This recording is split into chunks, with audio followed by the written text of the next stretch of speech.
Amados, o que eu pretendo compartilhar, não posso chamar de doutrina. Sequer posso dizer que é um pensamento que é comum ao presbitério como um todo, porque nunca discutimos juntos de forma ampla isso para termos uma posição comum. E justamente porque não temos uma posição comum, então está assim, meio no campo do relativo, historicamente cada um fez como quis, eu resolvi compartilhar título de experiência, de testemunho, coisas que nós desenvolvemos no trato com nossos filhos e que nós tratamos na vida de algumas famílias, respondendo perguntas, participando com muitas famílias desse processo de conduzir os filhos a Deus. Na verdade, eu me despertei para isso quando um pai me disse assim: eu quero que meu filho cresça, prove do mundo para saber se ele quer renunciar ou não. Algo está mal aqui. Comecei a pensar na responsabilidade dos pais de conduzirem seus filhos a Cristo. Historicamente, irmãos, como eu disse, não há uma orientação clara do presbitério sobre isso, porque nós não temos convicções. Então, com que idade se deve batizar um filho? Nós nunca orientamos a igreja de como fazer isso, porque nós não temos convicções bíblicas de como é. Mas nós entendemos que justamente porque a Bíblia não fala de quando se deve batizar um filho, uma criança, justamente porque a Bíblia não é clara quando diz, não é clara em dizer quando é que uma criança perde a inocência, quando é que uma criança começa a ter consciência clara dos seus pecados, a Bíblia não fala isso. Então, antes que eles comecem a provar do pecado, eu pessoalmente estou convencido que devemos conduzi-los a Deus nesse tempo. Em algum momento em suas vidas, deixarmos de simplesmente contarmos histórias bíblicas e começarmos a evangelizá-los, preparando o caminho para o Senhor na vida deles. Mas vai ser importante responder algumas perguntas, ou aclarar algumas premissas, ou questionar algumas premissas que existem na cabeça de alguns.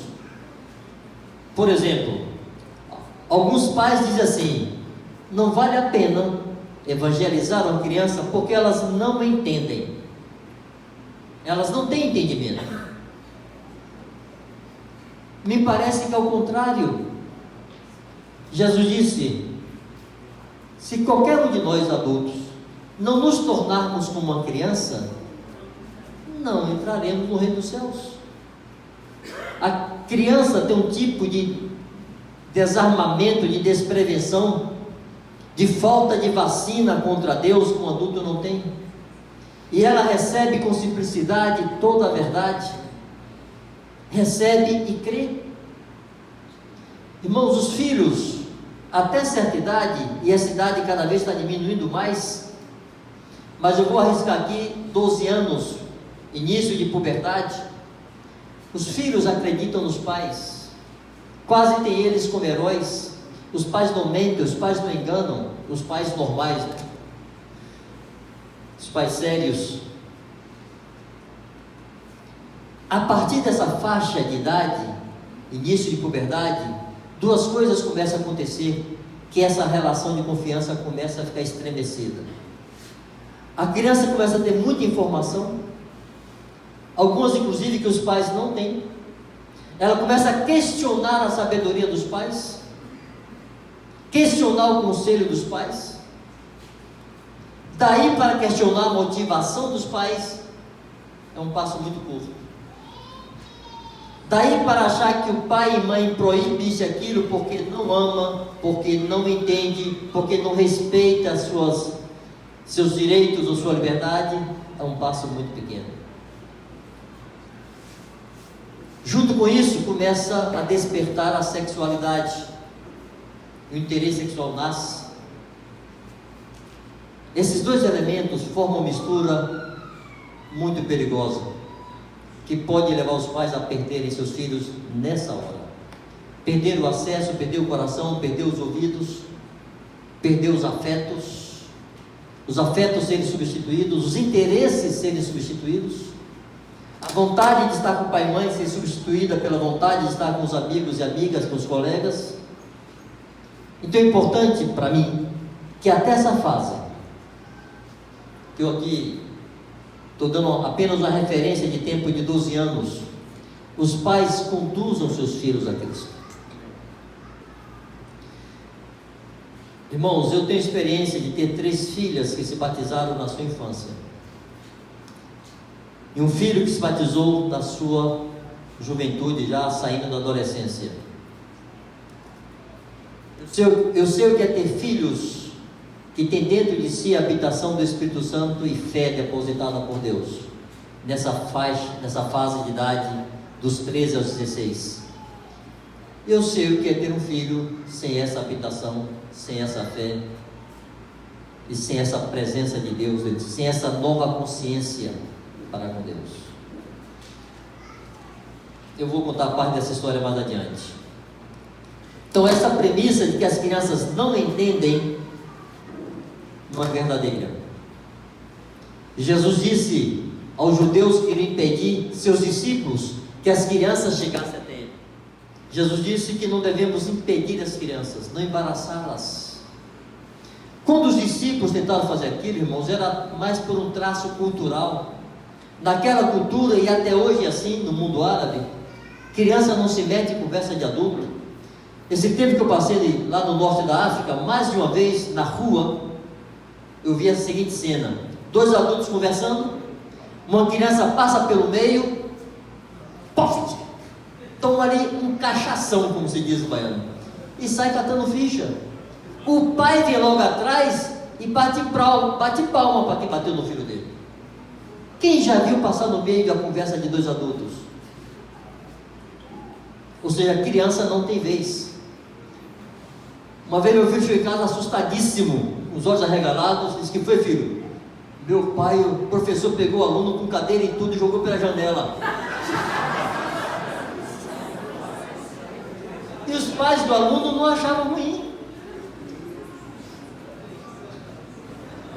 Outra vez o professor amarrou com fita crepe o aluno na cadeira, dos pés à cabeça, fez uma múmia. Criança é para respeitar adulto e ponto. Assim pensavam os discípulos de Jesus. Então, quando as crianças correram para Jesus, eles impediram. Já viu no templo evangélico os adultos exigindo reverência das crianças? Está na casa de Deus, quieta aí. Acontece no grupo caseiro. O ambiente de reunião dos filhos de Deus, dos cristãos, se torna chato para as crianças, porque querem que elas se comportem como adultos. Jesus disse: deixe elas virem a mim, não embaraçem seu caminho. Eu não imagino aquelas crianças chegaram assim em filinha indiana e disse: Jesus, minha vez agora? Agora é minha vez?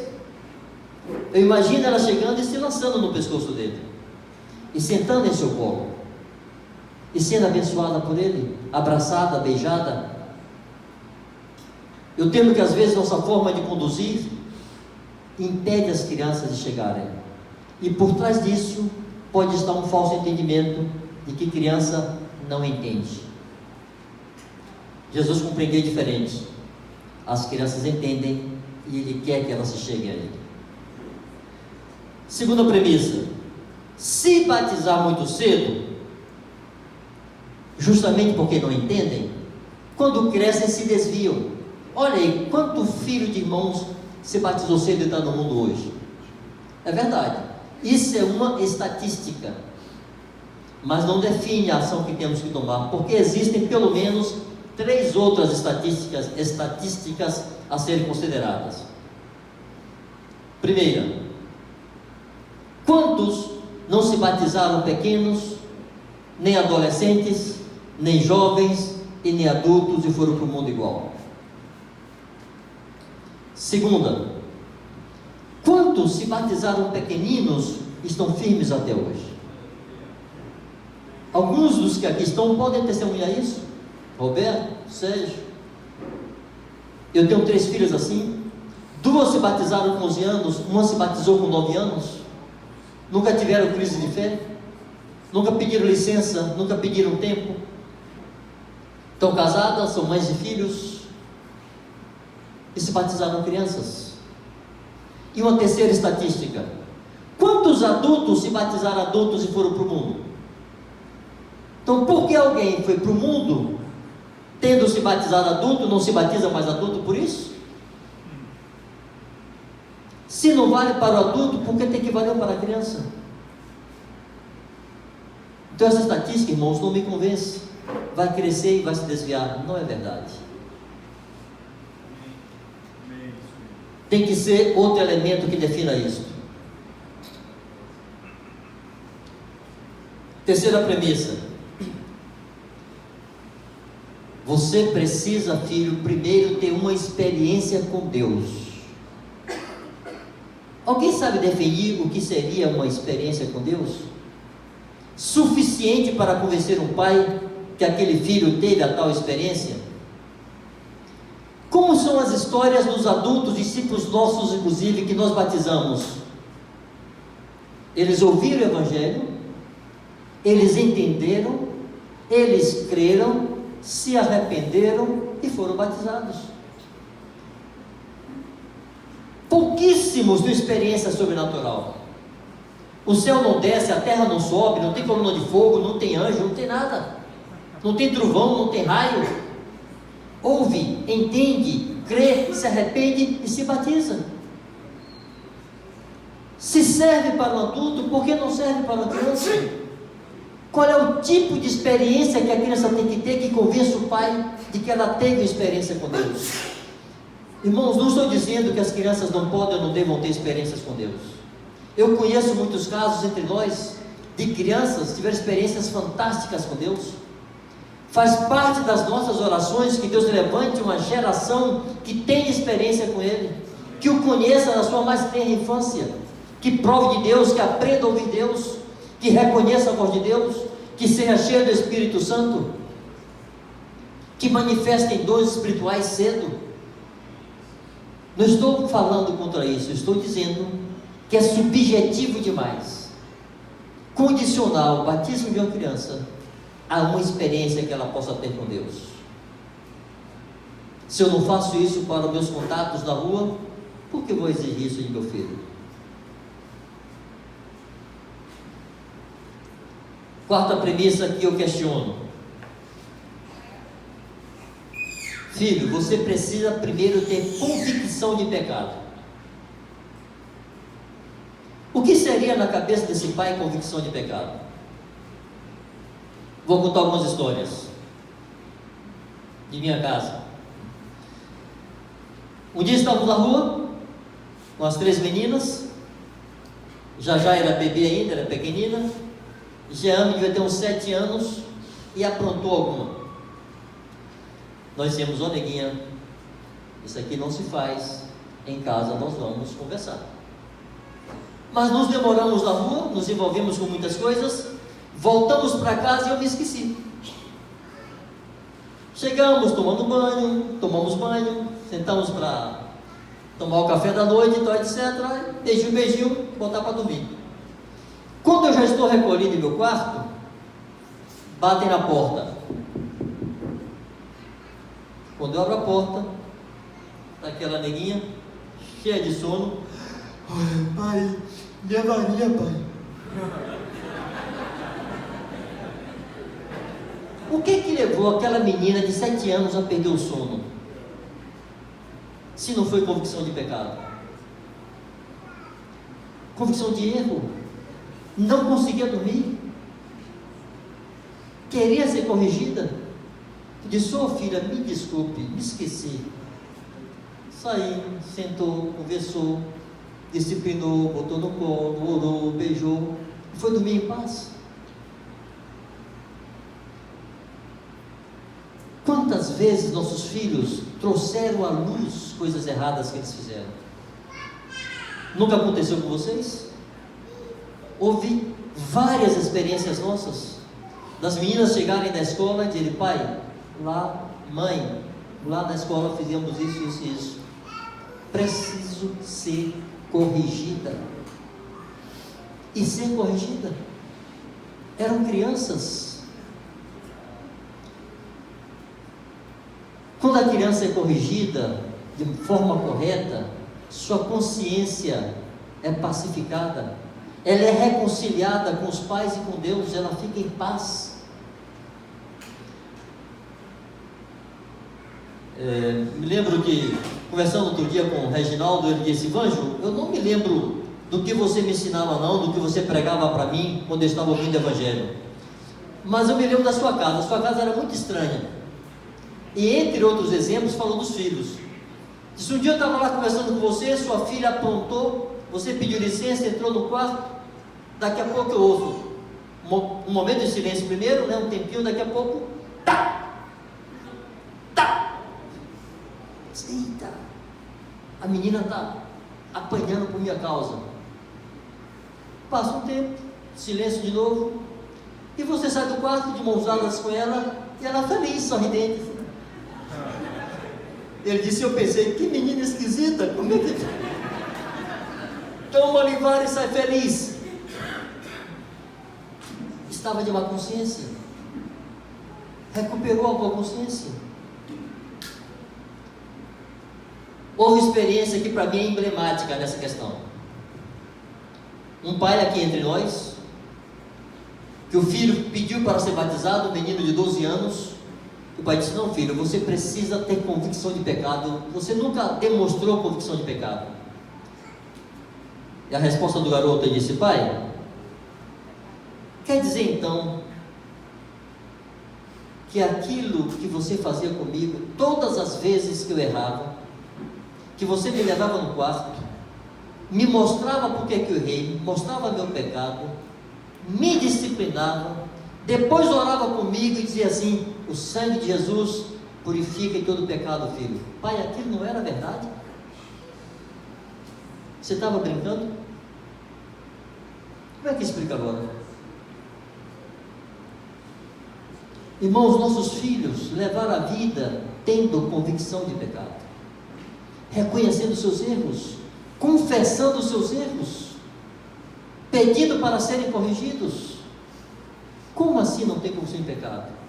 Se alguma criança, amados, tem uma experiência extraordinária de convicção de pecado, graças a Deus, de verdade, eu oro e espero que aconteça assim, mas eu acho que é perigoso condicionar o batismo de uma criança que pede para ser batizada a que ela demonstre algum tipo de convicção de pecado, que poucos de nós teve quando se converteu, inclusive, esse tipo de consciência. Então nós temos que nos perguntar: o que fazemos? Algumas coisas que eu acho que os pais não têm feito, alguns pais, e talvez devesse fazer.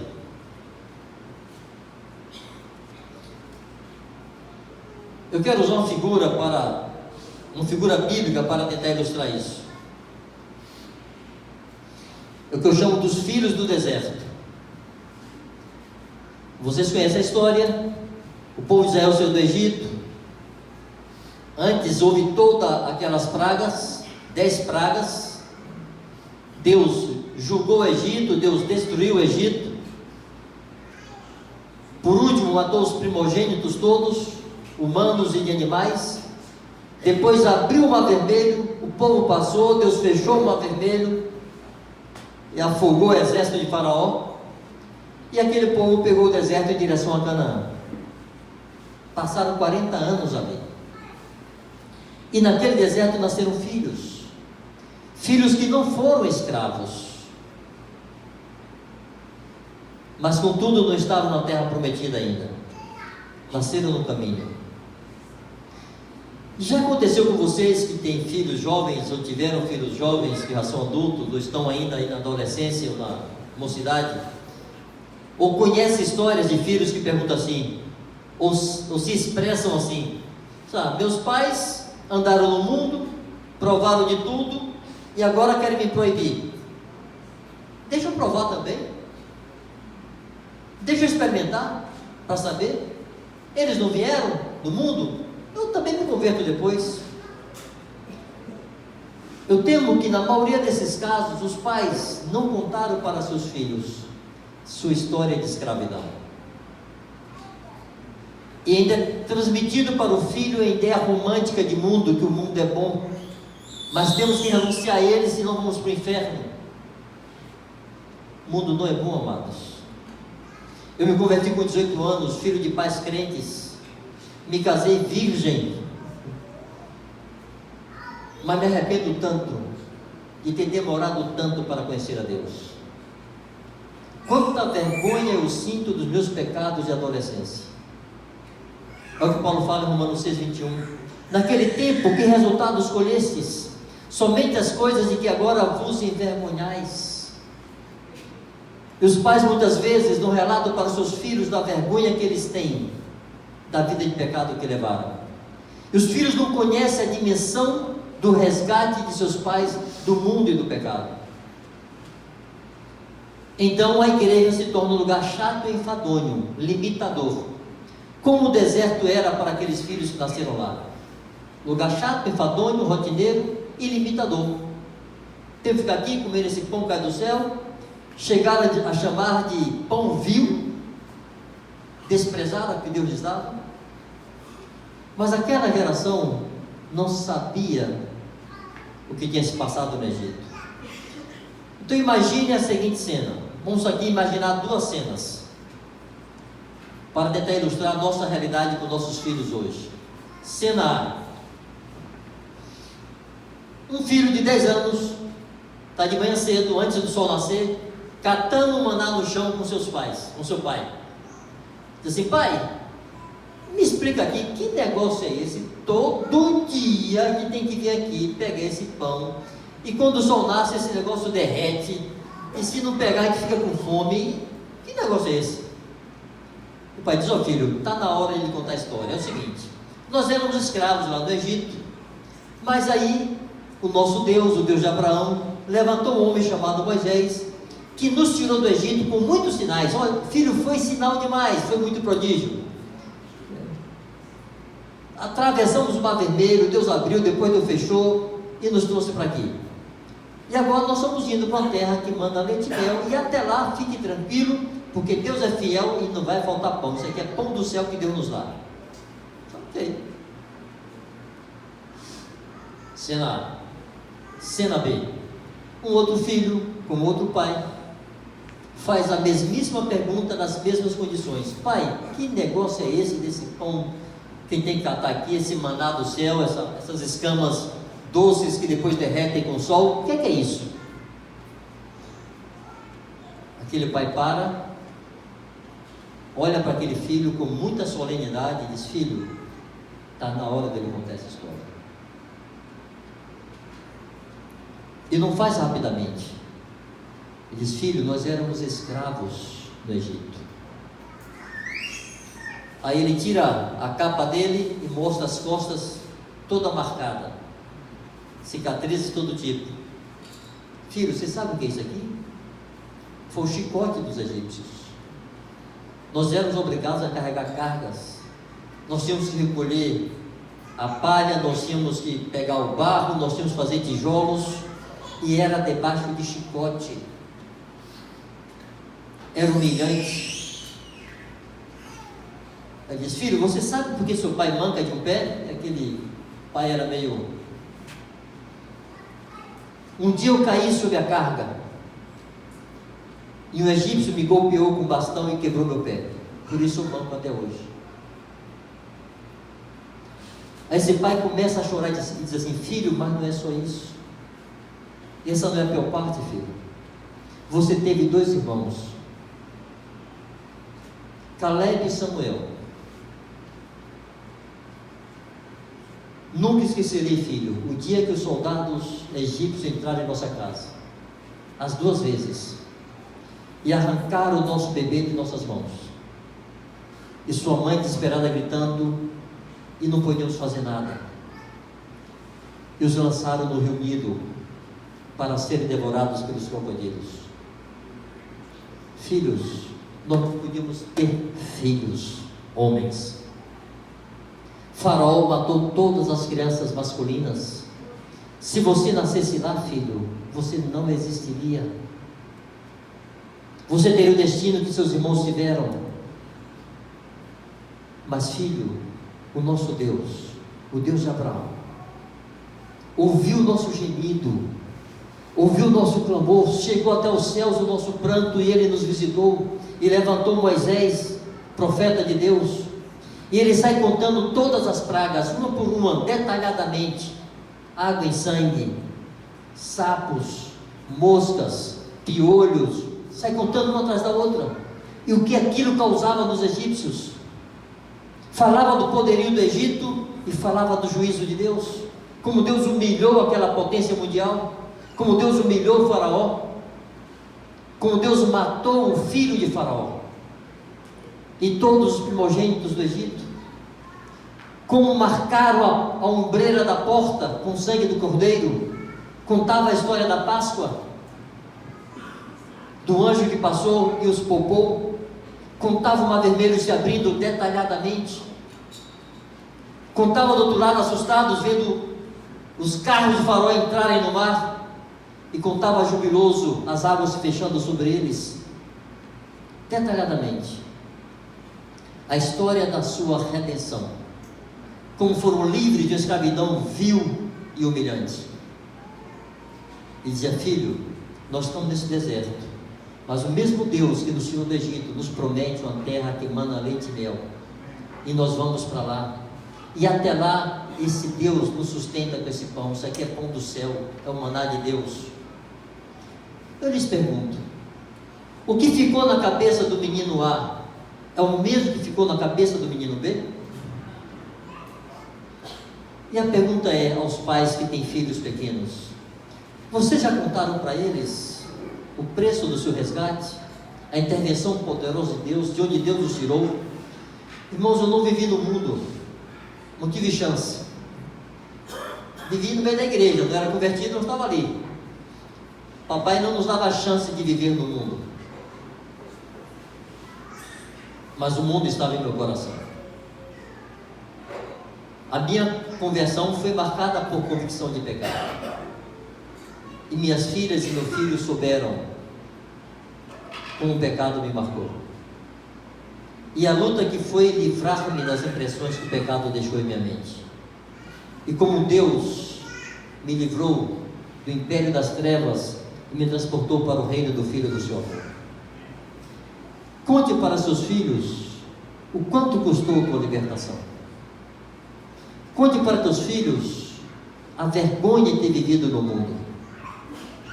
Não lembre do seu tempo de pecado com qualquer expressão de alegria. Eu me lembro com vergonha. Eu lhes digo assim, irmãos: na casa de meu pai não se podia mentir. Ai do infeliz do filho que mentisse. Não se podia dar palavrão. E como eu disse, me casei virgem. Quais foram meus pecados? Não havia pecados grosseiros, mas havia o domínio do pecado sobre a minha vida. Havia uma rendição ao pecado, havia um coração que amava o pecado. E na medida que pôde, pecou. No espaço que lhe deram, pecou. A marca da minha conversão, amados, é gratidão a Deus por ter me liberto disto. Meus filhos cresceram me ouvindo falar mal do mundo e dos mundanos. Nunca acariciamos nada que fosse do mundo em casa. Nunca valorizamos artistas e cantores, quem quer que seja. Sentávamos com eles e dizíamos: filho, há uma diferença entre ser importante e ser famoso.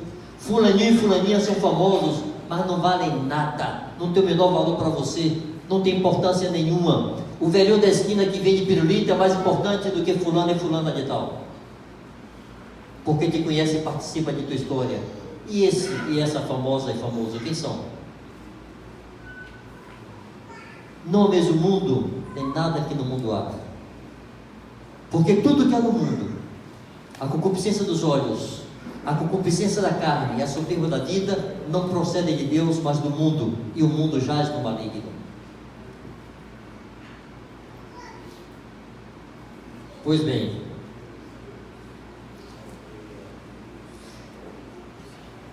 um outro elemento que os pais devem levar em conta é que Deus, de alguma forma, fez a natureza humana, a constituição emocional e física do homem, de tal maneira que os filhos precisem dos pais. Com quantos anos um jovem homem está apto para se casar, constituir uma nova família? Muito dificilmente hoje, com raras exceções, antes dos 24. É raro hoje ver um rapaz com 24 anos casando, ou 23, ou 21, de 25 para cima. Eu comecei a perguntar, por que Deus fez isso? E fui fazendo outras perguntas dentro dessa perspectiva. Por exemplo, com que idade um carneirinho começa a andar? Os que são da roça que nem eu. Quando nasce. E o bezerrinho? E o cavalinho? E o porquinho? Pessoal do Pirataia aqui. Irmãos, a grande maioria dos animais nascem e andam no mesmo dia. Com quanto tempo um bebê humano começa a andar? Com um ano, em média, a média é esta, com um ano, a maioria dos animais são robustos adolescentes, estão pulando e saltando por aí, soltos. Com 2 anos de idade, a maioria dos animais já se reproduziram, ou estão aptos para isso. O ser humano está começando a formar as primeiras frases, está aprendendo a se comunicar com seus pais. Com que idade pai e mãe liberam o filho ou filha para fazer o número 2 e se limpar sozinho e não precisar mais de uma supervisão? 7 anos? Depende dele. 6. 5 é perigoso ainda. Exige avaliação mais cuidadosa. Irmãos, com essa idade, a maioria dos animais são adultos, se reproduziram. Alguns já são de meia idade. Um cachorro de 7 anos é meia idade, é um quarentão. Com 15 anos ele morre de velho. Quando o ser humano se torna capaz de se reproduzir, a maioria dos animais são velhos. Quando o ser humano se torna capaz de sair da sua casa e produzir seu próprio alimento, seu próprio sustento, depois dos 20 anos, a maioria dos animais já morreu de velho. Por que Deus faz isso? Eu sou inclinado a pensar que Deus tem alguns objetivos. Quero pensar 2. Primeiro, desenvolver profundos laços de afeto, amor e compromisso. São 20 anos que Deus te dá para amar teu filho, para beijar teu filho, para criar laços e vínculos que permaneçam por toda a vida dele e tua. Invista esse tempo assim. Encontre tempo para dedicar a ele. Oferece teu colo, teu ombro, teu peito, teu abraço, teu beijo, teus ouvidos. É um tempo de formação de valores e de desenvolvimento de vínculos afetivos que não poderão ser quebrados, que não deveriam ser quebrados, se forem bem construídos.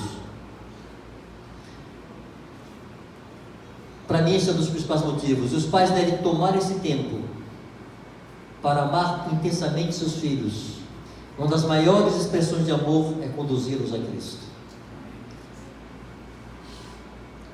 Consideremos alguns aspectos práticos desse conduzir a Cristo.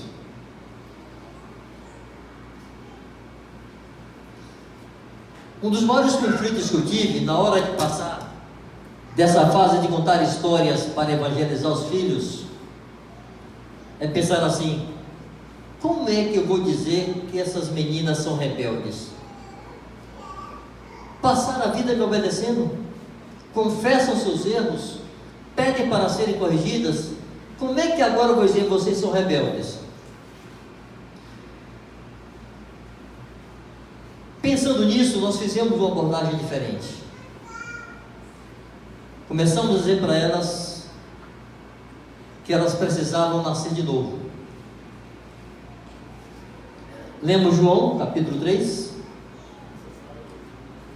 de 3 a 7. Lemos João, capítulo 1, de 12 a 14. Quando fala que veio para os que eram seus, mas os seus não receberam, mas a tantos quantos receberam, deu-lhes o poder de serem chamados filhos de Deus. E perguntei assim: filhas, por que a uns foi dado o poder de serem chamados filhos de Deus? Nem todos são filhos de Deus? Plantei uma dúvida. Nem todos são filhos de Deus. Por que deixam de ser filhos de Deus? Por que não são filhos de Deus? João 3: em verdade vos digo, se alguém não nascer da água e do Espírito, não pode entrar no reino de Deus. Se alguém não nascer de novo, não pode entrar no reino de Deus. Filha, por que as pessoas têm que nascer de novo para entrar no reino de Deus? Por que tem que nascer da água e do Espírito? Que nascimento é esse? Lá no texto de João 1, de 12 a 14, segue dizendo assim: depois de falar que a tantos quantos receberam o Deus de poder de serem chamados filhos de Deus, acrescenta: os quais não nasceram nem da vontade do homem, nem da carne, nem do sangue, mas nasceram de Deus. Eu queria que elas entendessem que é um nascimento natural e é um nascimento que é de Deus. Em cima disto, nós gastamos dias de conversa. Sentávamos no chão com muito papel, lápis, caneta, fazendo desenhos, fazendo perguntas, ouvindo perguntas, registrando tudo que elas diziam, perguntavam ou respondiam. Mas começamos a contar toda a história da criação do homem, toda a história da criação, até a queda e até a redenção na cruz. Seria uma história longa, eu vou tentar dar alguns flashes. Perguntávamos assim: filhas, citavam os pecados grosseiros que elas tinham conhecimento que estava acontecendo aí pelo Brasil afora. Filhas, a Bíblia fala que o homem foi criado à imagem e semelhança de Deus. Deus faz isso? Não. Significa que esse homem já não é imagem e semelhança de Deus. Ele perdeu essa imagem. Ele foi transformado em outra criatura. Aí contávamos a história do Éden. Um resumo assim de 1 minuto. Enfatizamos bem a comunhão de Deus com os homens, com o homem. Toda aquela relação amorosa está lá relatada em Gênesis. Deus visitando o homem todas as tardes, na viração do dia. Como a sala era um ambiente bem claro, a cozinha era um ambiente mais sombrio, porque não tinha janela naquela casa onde moramos, na cozinha. Nós dizemos: filha, aqui é o reino da luz, onde Deus estava com Adão, em plena comunhão. Aí fazíamos nossos teatros ali. Ali está o reino das trevas. Lá um dia, Adão decidiu que ele não queria mais ficar com Deus ali. Ele sai da sala para a cozinha, no nosso caso lá, né? Sai da luz para as trevas.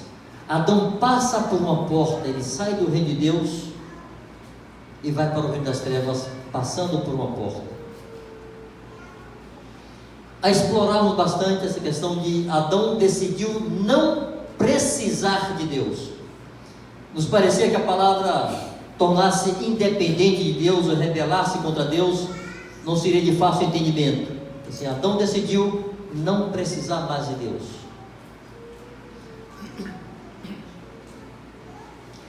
Explorado isso, falamos da importância de dependermos, de precisarmos, de buscarmos a Deus, e falávamos que Adão, ao ir para lá, tornou-se uma outra criatura, e todos que nasceram dele, nasceram como ele. Se Adão aqui era imagem e semelhança de Deus, quem nascesse aqui seria como Adão era, e seria como Deus é. Mas agora que Adão está deste lado, e foi transformado em outra criatura, todos que nasceram nascerem dele aqui, ou que nasceram dele, nasceram como ele e, portanto, separados de Deus. Aí diz assim: filhas, papai, mamãe, vocês nasceram aqui. Diz assim: pai, o senhor está dizendo que quem nasce aqui não é filho de Deus? Isso é. Quem nasceu aqui, nasceu da vontade do homem, do sangue e da carne. É o nascimento natural. Quem nasce da carne é carne, Jesus disse. E vocês nasceram aqui. Diz assim: então, nós não somos filhos de Deus? Se vocês são filhas, vocês nasceram de novo? Elas tinham que decidir se perderam ou não a inocência. Elas tinham que decidir se compreendiam ou não que estavam em rebelião. Elas tinham que decidir que tinham pecados. Nosso papel era levá-las a pensar e enxergar isso. Não poderia me atrever a dizer: não, em dado momento você deixou de ser uma criança inocente, agora você é pecadora. Nesse processo, irmãos, ela dizendo assim: mas pai, a gente não quer ficar aqui, não concordamos com Adão, porque eu disse assim: se vocês estão de acordo com Adão, batam palma para ele e digam assim: Adão, que legal que você saiu de lá, porque agora eu nasci aqui e não tenho mais que obedecer a Deus. Disse: não, pai, não queremos isso, nós achamos que Adão errou. Disse: ok. De quem é a culpa de vocês terem nascido aqui? De Adão. Então ele maledicência para cima de Adão. Agora, e de quem é a culpa de vocês permanecerem aqui? De Adão. É de vocês. Vocês querem ficar aqui. Se vocês não estão de acordo com Adão, saia.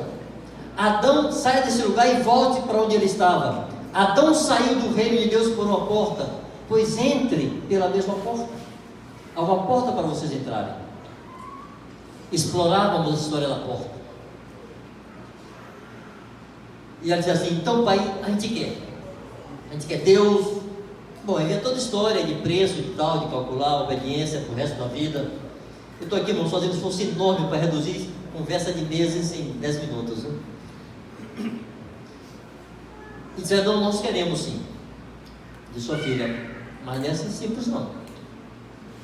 Não é só porque você agora disse que mudou seu coração, que você quer precisar de Deus, quer depender de Deus, que vai obedecer a Deus. Se lembre que Adão se tornou uma nova criatura, uma criatura diferente, estragada. Eu vou contar para vocês uma história, disse para elas, para demonstrar que arrependimento é indispensável, mas não é suficiente. Se imagine que você acorda de manhã, quer fazer um suco de laranja, vai na fruteira, quando você mete a mão, seu dedo entra de uma laranja, você está azul de podre. Sai meu pai. O que você faz com essa laranja? A gente joga no lixo. Pois é, Adão era uma fruta podre. Aí vemos de lá, Romanos: inútil, incapaz, podre, não serve para nada. Se filhas, Deus tomou Adão e ia jogá-lo no seu lixo. E o lixo de Deus se chama lago de fogo e enxofre. Alguns pais não querem falar para seus filhos que é o inferno e os estão enganando, porque é o inferno. Jesus o apresentou. Esse é o lixo de Deus. Agora, filho, imagine que ao querer lançar a laranja podre no lixo, ela começa a gritar e diz assim: não, não, por favor, não me joga no lixo. Como assim, laranja? Seu lugar é no lixo, você tem que ir para o lixo, você está podre. Mas eu estou arrependida, eu não quero mais ir para o lixo. Agora eu quero fazer a sua vontade, eu quero obedecer em tudo, eu quero cumprir o seu propósito. O que é que você queria fazer comigo? Suco. Então, faça suco aqui, obedeça, pode ir lá. Eu quero virar suco. Disse: laranja, você está podre, o suco vai ser podre. Então eu faço sorvete. Laranja, sorvete podre, você é podre. picolé, torta, bota no forno, vai assar. Torta fedorenta, podre. Salada de fruta, mistura com abacaxi, com banana, com maçã. Laranja, você vai apodrecer a todos. Entenda, você não presta. Não é o que você faz, é o que você é. Você é uma fruta estragada. Você é inútil, não há nada que eu possa fazer com você. Eu não posso aproveitar você. Irmãos, eu me lembro da carinha que elas fizeram. Como ele disse: como eu faço para passar daqui para aqui? Eu não quero ser como Adão mais.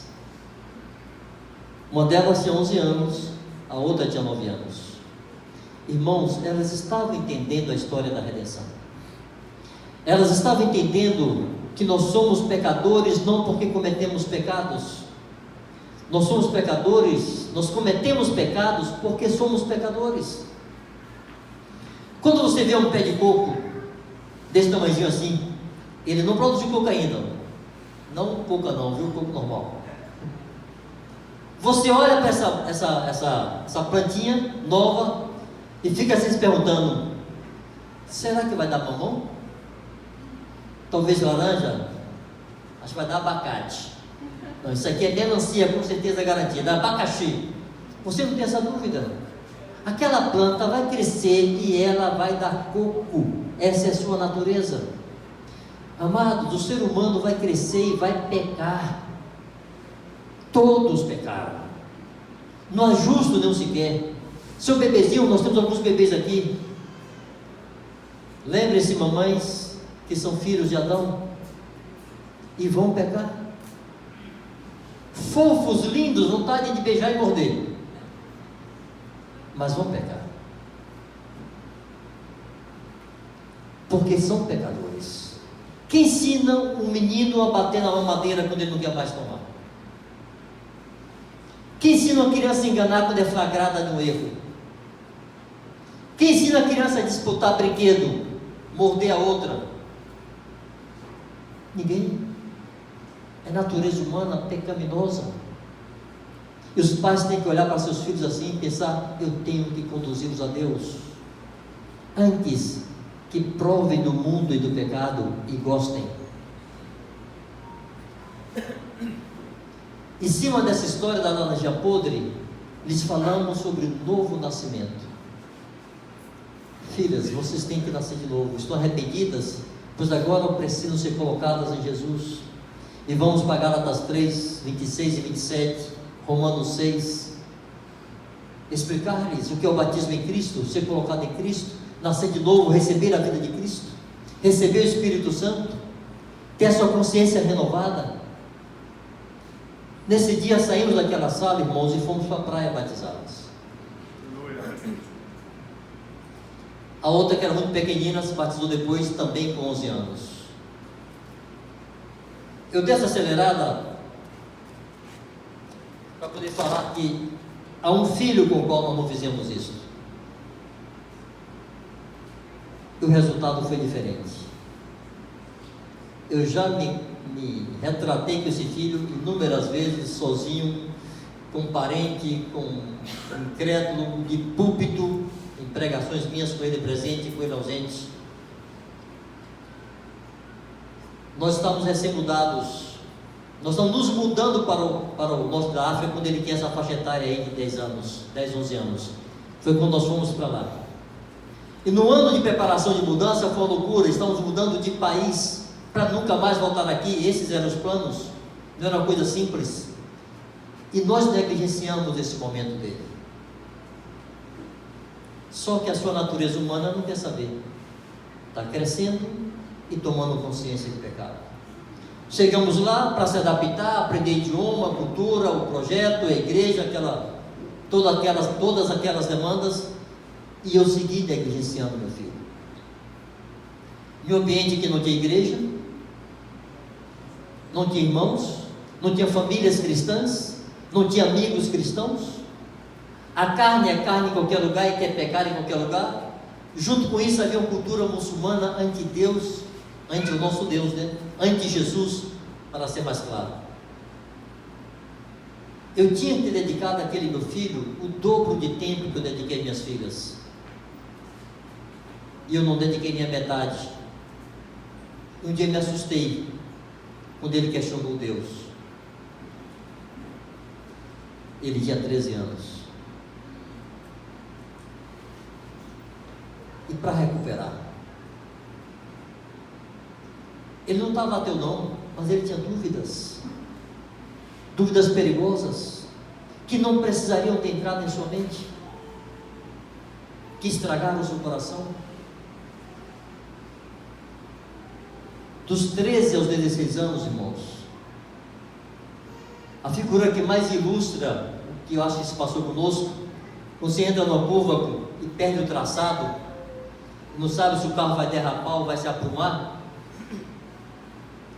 Nós tivemos nosso filho nessa condição, assim, vai dar o que aqui? Qual será o resultado disso? Se converteu, se batizou, mas com debilidades que as outras não tiveram. E eu debito em minha conta. Eu sei os discípulos que eu posso assinar com respeito à negligência com meu filho. Eu digo para vocês, não exponha seus filhos ao mundo. Conduza-os a Cristo. Leve-os a conhecer a Cristo, a provarem de Cristo, enquanto vocês são aos olhos deles pessoas que não se enganam, não se equivocam. Enquanto tem crédito, irmãos, para mim não há nenhuma manipulação, ao contrário. O que queremos para nossos filhos é o melhor para eles, é a eternidade deles em Cristo, pois o façamos nesse tempo. Entender que nossos filhos vão perder a inocência, mas não precisam perder a pureza. Perder a inocência? Qual é a diferença, afinal, entre ser inocente e ser puro? Eu digo que ser inocente é o desconhecimento do mal. Ser puro é o afastamento do mal. Eles vão perder a inocência, eles vão conhecer o mal, mas não precisam provar dele. E o nosso papel em conduzi-los cedo a Cristo pode poupá-los disso. Deus os abençoe, lhes dê graça e discernimento localizado sobre cada filho e sobre todos os filhos para conduzi-los a Deus. No nome de Jesus.